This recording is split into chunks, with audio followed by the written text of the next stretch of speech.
The air inside the containment chamber didn't just feel cold, it felt thin, as if the very atoms of the atmosphere were being stretched to their breaking point. In the center of the room, a ring of superconducting magnets pulsed with a low-frequency hum that vibrated in the marrow of your bones. This was the culmination of 3 decades of clandestine research, billions of untraceable dollars, and the combined intellect of the world's most brilliant and perhaps most desperate minds. They called it the Kronos portal. To the public, it didn't exist. To the scientists standing behind the reinforced lead glass, it was the ultimate achievement of human civilization, a doorway to the past. But as the first expedition team stepped through that shimmering, violet-hued event horizon, they weren't entering history. They weren't stepping into the world of their grandfathers or the era of the dinosaurs. They were stepping into a lie. They thought they had mastered time, but they were about to discover that the universe is far more complex, far more crowded, and far more terrifying than a linear timeline. They weren't time travelers. They were intruders in a reality that was never meant to be found. Welcome to Chronicle Nexus. Today, we peel back the layers of the most ambitious and catastrophic scientific endeavor in human history, Project Kronos.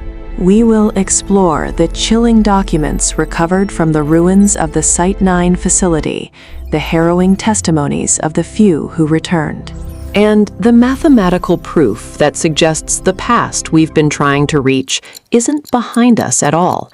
It's right next to us, separated by a veil so thin, it's finally starting to tear. To understand where it all went wrong, we have to go back to the beginning of the dream.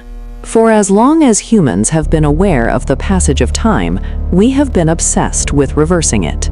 We've mourned lost opportunities, grieved for the dead, and wondered what if about the great tragedies of history.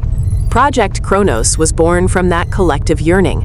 Funded by a shadowy conglomerate known only as the Aegis Group, the project sought to weaponize nostalgia. If you can control the past, you can control the present. If you can erase a war before it starts, or ensure a specific technological breakthrough happens a decade early, you become the architects of fate itself. The breakthrough happened in the autumn of 2028. Dr. Eris Thorne, a theoretical physicist who had been laughed out of academia for his multi-dimensional resonance theories, successfully stabilized a microsingularity using a concentrated stream of exotic matter. For a fraction of a second, the sensors recorded something impossible, a signal returning from the singularity that predated the signal sent into it. It was a temporal echo.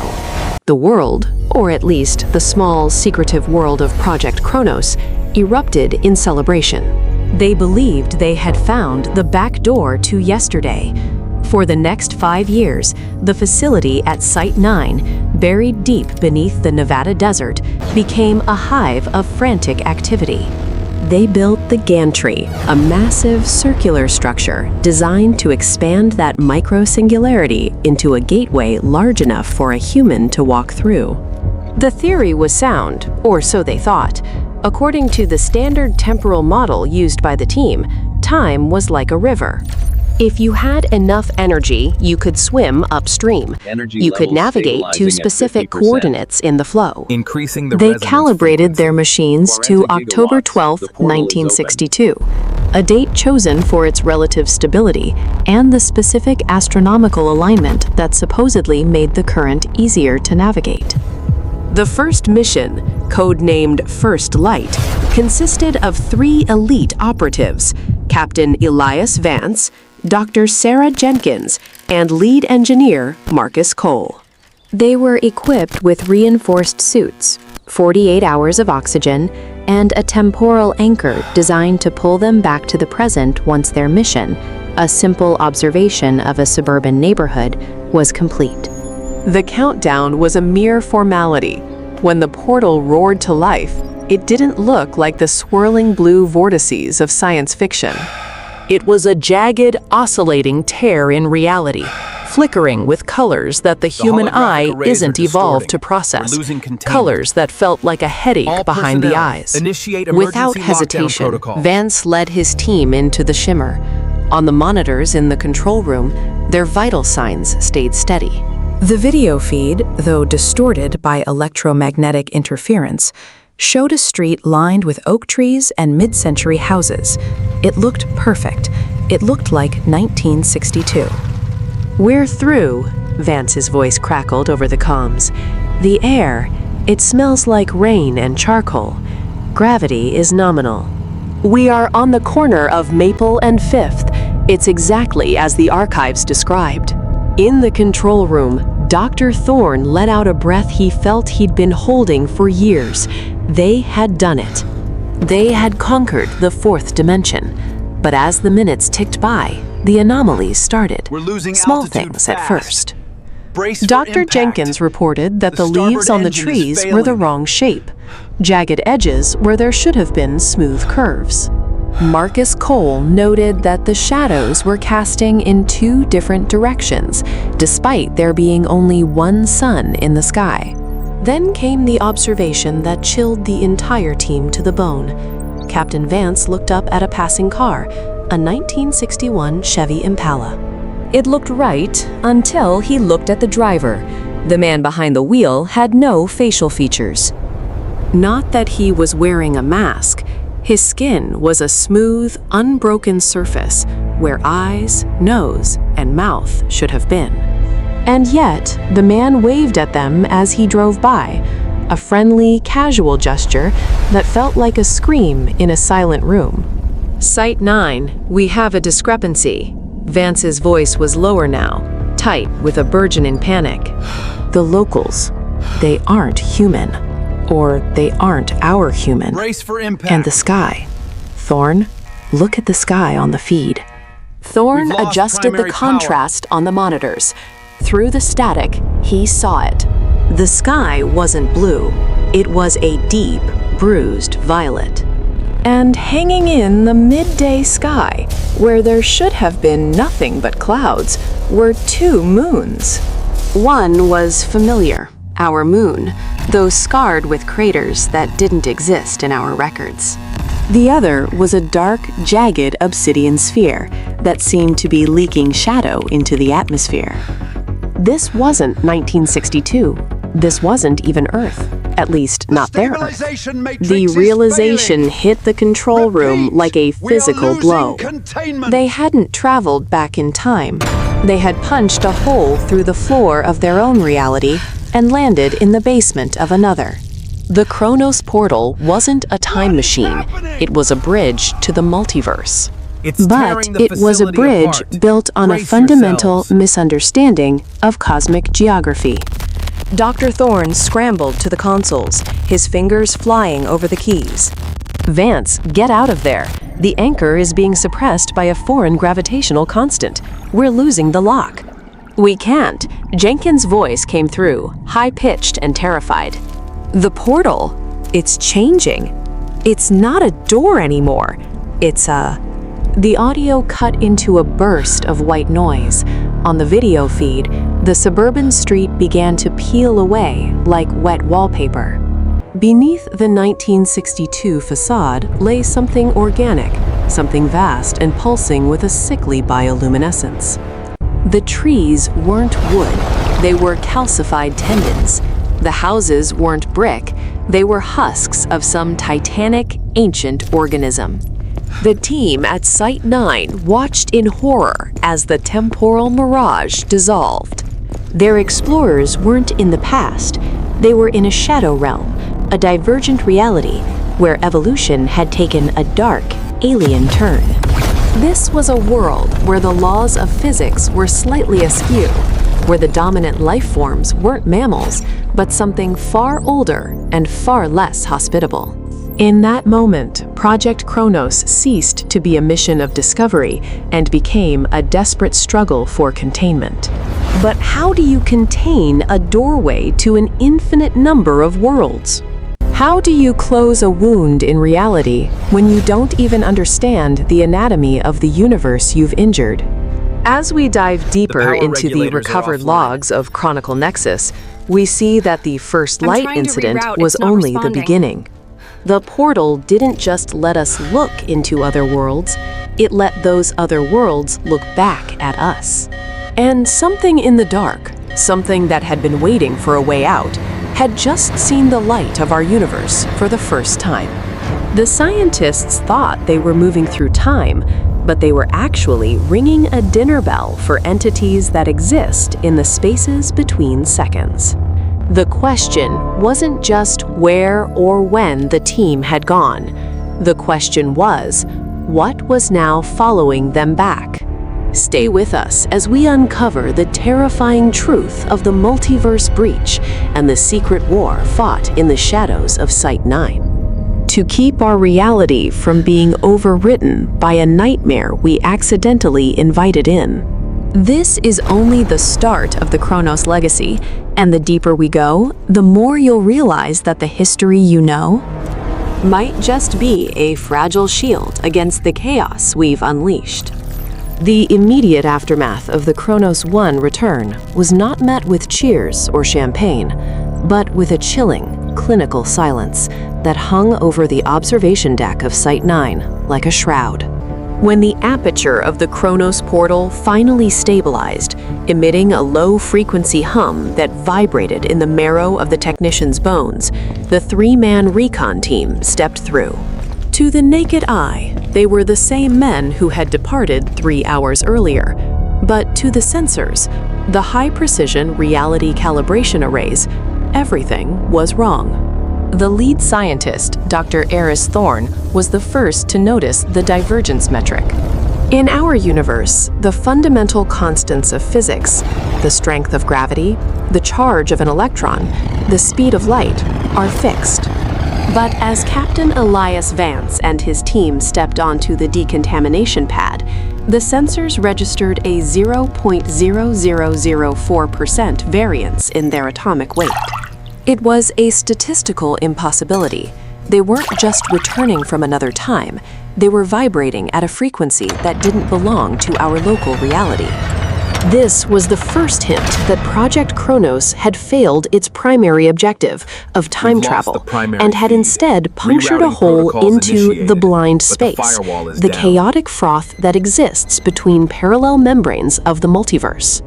The team didn't come back from 1945. They came back from a version of 1945 that was never meant to touch ours, and they didn't come back alone. Within 48 hours of their return, the bleed began. Site-9, a subterranean fortress buried deep within the Nevada desert, started experiencing ontological shifts. It began with the small things. A coffee mug on a desk would be replaced by a glass of water when someone blinked. A door that led to a storage closet would suddenly open into a solid concrete wall. These were minor glitches in the fabric of reality, a sign that the presence of the Kronos 1 team was acting like a drop of ink in a glass of clear water, slowly staining the environment around them. But the true horror was biological. Captain Vance was the first to succumb. During a routine psychological evaluation, he began to describe memories that didn't exist in our history. He spoke of a Third World War that ended in 1962, of cities built of glass and light, and of a great silence that consumed the stars. As he spoke, the skin on his forearms began to translucent, revealing not veins and muscle, but a shifting kaleidoscopic geometry that defied medical explanation. The medical staff watched in terror as Vance's very DNA began to unravel and reassemble itself into something non-human. He wasn't dying. He was being overwritten by the physics of the world he had visited. The Project Kronos directors realized too late that the portal wasn't just a doorway, it was a vacuum. By opening a bridge to a high-entropy dimension, they had created a pressure differential. Our stable, low-entropy reality was being sucked into the vacuum of the multiverse, and the nightmare was flowing back in to fill the void. This brings us to the Shadow War of Site-9. This wasn't a war fought with guns and tanks, but with mathematical constants and reality anchors. To prevent the entire facility, and potentially the entire planet, from being converted into a foreign dimension, the remaining scientists initiated the Axiom Protocol. They installed Scranton reality anchors, massive, energy-intensive machines designed to pump localized certainty into the environment, forcing the laws of our physics to remain dominant. However, the anchors had a side effect. By pinning our reality in place, they created a friction against the invading dimensions. This friction manifested as the echoes. Staff members began seeing spectral figures wandering the halls, after images of people who existed in the other timeline. These weren't ghosts in the traditional sense. They were survivors of a dying world, clawing at the walls of the portal, trying to find a stable home. Imagine working in a lab where, at any moment, the person next to you might flick out of existence, replaced by a screaming version of themselves from a world where the atmosphere is on fire. That was the daily reality of Site-9. The psychological toll was catastrophic. Suicide rates among the staff plummeted, not because they wanted to die, but because they no longer knew which version of self was real. They began to suffer from dissociative reality disorder, a condition where the mind cannot distinguish between its own timeline and the thousands of overlapping memories leaking through the breach. But the most terrifying discovery came from the black box of the Kronos 1 module. When researchers finally decrypted the sensor data from the mission, they found that the team hadn't spent 3 hours in 1945. The internal clock of the module showed they had been gone for 27 years. 27 years spent wandering a desolate, distorted version of Earth, where the sun was a cold, black orb, and the others lived. Who were the others? The data logs were filled with frantic audio recordings from Captain Vance. He spoke of the architects of the void, entities that don't live in a universe, but on them. They are parasites of probability, feeding on the energy released when one timeline collapses into another. By opening the Kronos portal, the team hadn't just discovered a shortcut through time. They had rung a dinner bell for entities that had been waiting in the dark since the Big Bang. These entities began to use the bleed as a bridge. In the dark corners of Site-9, where the light of the reality anchors couldn't reach, things began to take shape. They were described as negative spaces, holes in the shape of humans that moved with a predatory, jerky grace. They didn't kill their victims, they unexisted them, erasing the person's entire history from our timeline so that no one even remembered they had ever been born. The secret war intensified when the shadows began to mimic the facility's leadership. The security protocols of Site-9 were compromised not by hackers, but by versions of the directors from other worlds who had already surrendered to the architects. These infiltrators began sabotaging the reality anchors, hoping to widen the breach and allow the full weight of the multiverse to collapse onto Earth. Dr. Thorne, realizing that the situation was slipping out of control, proposed a desperate solution: the zero-point reset. This involved detonating a localized singularity within the portal's core, effectively cauterizing the wound in space-time. But there was a catch. To do so would mean locking our universe into its current state forever, preventing any future evolution of physics and potentially trapping us in a loop of decaying time. As we look deeper into the classified files of Project Kronos, a haunting question emerges. Did Thorne succeed? Or are we already living in the aftermath of a failed reset? Some theorists point to the rising number of Mandela effects and collective false memories in the general population as evidence that the bleed was never truly stopped. It was just slowed down. The nightmare we invited in wasn't a monster under the bed. It was the realization that our reality is just one thin sheet of paper in a stack of billions, and someone or something has started a fire at the bottom of the pile. Site 9 remains sealed to this day, officially a nuclear waste storage site, but those who live near the perimeter still report hearing the hum of the anchors and seeing the flickering lights of a war that humanity is slowly, quietly losing. But if you think the breach at Site 9 was the worst of it, you haven't seen what happened when they tried to look further back, to the very beginning of the multiverse itself. Because when you stare into the origin of everything, something stares back, and it has been waiting for us to open the door. Stay tuned for the final chapter, where we reveal the true purpose of Project Kronos and the terrifying fate of the last surviving member of the Kronos 1 mission. The descent into the origin was not a journey through space, nor was it a passage through the linear corridors of time as we perceive it. To the crew of the Kronos 1, it felt like being unmade. Captain Elias Thorne, the only one whose psychological profile remained even remotely stable during the transition, described it in his final black box recording not as a beginning, but as a static. A place where every possible version of reality is stacked on top of one another like a deck of cards, compressed into a single atom. They had reached the anchor point, the theoretical foundation of the multiverse.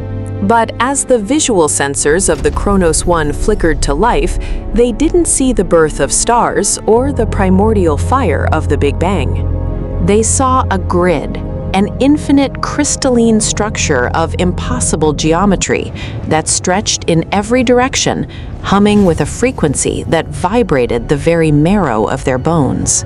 It was here that the realization finally shattered what remained of their minds. Project Kronos hadn't built a door to the past. They had built a straw, and they were currently being sucked through it by something on the other side.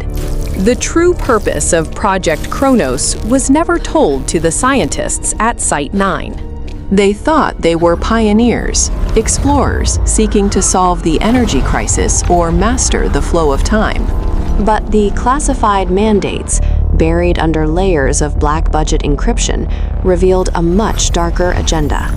The project was funded by a shadow collective known only as the Curators. They didn't want to travel, they wanted to escape. They knew that our universe was dying, a closed system losing entropy at an accelerated rate. Project Kronos was an attempt to find a lifeboat universe. But you cannot enter a house without being invited, and you certainly cannot break into a new reality without the owner noticing the breach. As the Kronos 1 hovered in that white, screaming void, the crew realized they weren't alone. Trying to communicate Shadows began to bleed from the walls of the ship. Not shadows cast by light, but holes in reality itself. These were the Sentinels of the Origin, entities that exist in the spaces between is and is not. They didn't attack, they simply integrated. One by one, the crew members didn't die. They were overwritten. Their memories, their DNA, their very souls were swapped with the data of the void. Captain Elias Thorne watched as his navigator, Sarah Jenkins, turned to him. But it wasn't Sarah anymore. Her eyes were twin nebulae, and her voice sounded like the crushing of 1,000 suns. She spoke only one sentence. The door works both ways. Back on Earth, at Site 9, the alarms transitioned from a rhythmic pulse to a flat, continuous scream. The portal, the Kronos gateway, didn't just stay open. It began to grow. It wasn't consuming matter. It was replacing it. Everything the portal touched became wrong. Light became solid. Sound became a color that blinded anyone who heard it. The facility was being rewritten by the physics of the origin point. The emergency protocols were enacted. Level 5 containment. A nuclear failsafe was detonated within the heart of Site 9 to collapse the gateway. On the surface, the world felt a tremor. a slight shudder in the ground that was dismissed as a minor earthquake. But for those in the know, for the survivors of the Project Kronos inner circle, the horror was just beginning. The explosion didn't close the door, it just broke the frame. 6 months later, a man was found wandering the Mojave Desert, miles from the ruins of Site 9. He was wearing a tattered flight suit with the name Thorn stitched onto the chest. He was the last surviving member of the Kronos 1 mission. Originated from but within. when the recovery team approached him, they found a man who was physically 20 years younger than the Elias Thorn who had boarded the ship. His skin was translucent, glowing with a soft, rhythmic amber light. He was brought to a secure underground facility, not for medical treatment, but for interrogation. For 3 days, Thorn said nothing.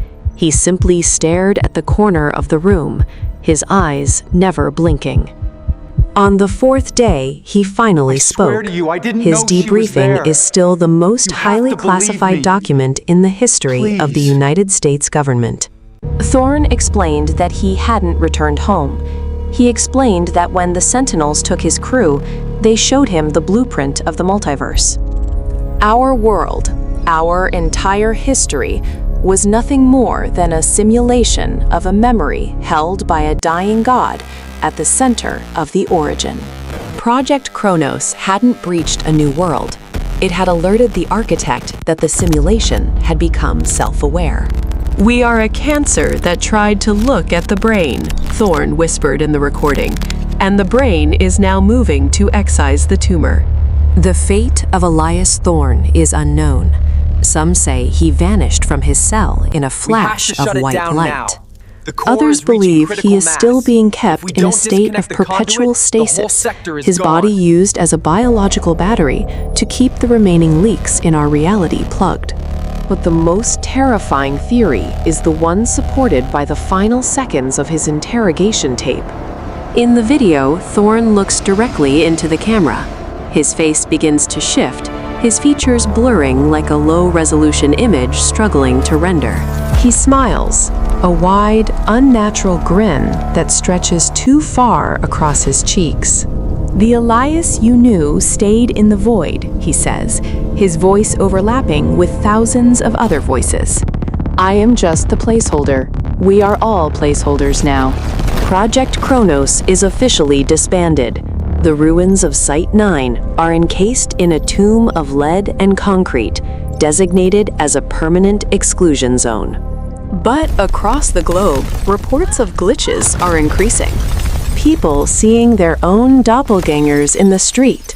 Cities appearing in the sky for seconds at a time. The feeling of déjà vu becoming so intense, it causes physical pain. We thought we were traveling through time. We thought we were masters of the quantum realm. But we were just children playing with a magnifying glass, accidentally starting a fire in a house made of paper. The breach is open. The anchor point has been disturbed. And as the boundaries between the multiverse continue to thin, we must face the ultimate crushing truth. We aren't moving toward the future. We are being erased by the past. The stars you see tonight might not be the stars that were there yesterday. The person sleeping in the room next to you might not be the person you've known for years. The Project Kronos portal didn't just change our destiny, it ended our reality. We are now living in the echo, and the echo is fading.